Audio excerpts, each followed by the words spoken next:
I don't know if you've ever been through this phase where you have this fear of flying. I have been through that phase, and it's taken me years and years to get over it. And Allan Chernoff has just done the most fascinating story on a woman with that exact fear. And how you get over it, yeah, that's the important part. It is not easy at all. It does take a lot of work, but we did fly together with somebody who has that very fear. Quite the experience. Laura Edmonds of Connecticut had been worrying about flying for nearly 2 decades.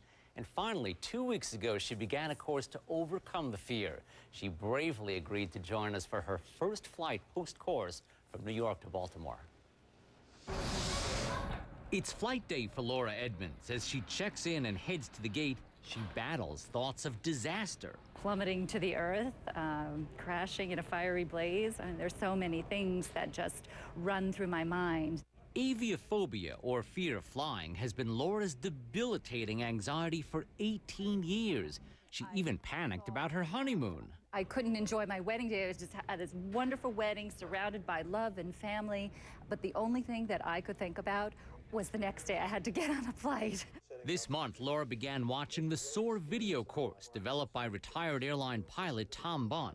It's taught her the mechanics of flying and psychological strategies to fight fear.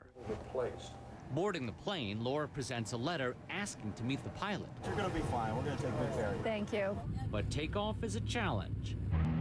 Refocusing the mind is the key to the program. Now I'm wondering if everything's okay.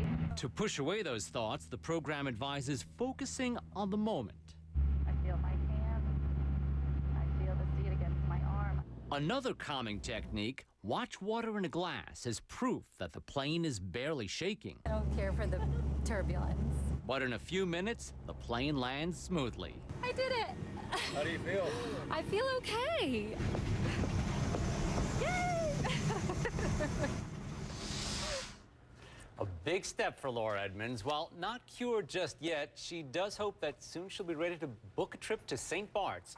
She also says that she'd rather stick to bigger planes instead of that turboprop that we were flying together. Was she just using self-talk or any other techniques involved, like the triple martini before the No, Martin. She had previously tried the triple martini, said that did not work, medications didn't work. The whole idea is to refocus the mind so your imagination doesn't carry you away, and also to think of it, perhaps compare it to eating a hamburger, piece by piece. Is it because, you know, the pilot explained to her exactly how the plane works and how it stays in the air and how it lands? And if you think about it in a logical way rather than an emotional way, that's part of the secret of getting over this? Well, understanding the mechanics of flight can help, but it's very hard to be logical when you have such a fear. So the idea is not to let your imagination travel away.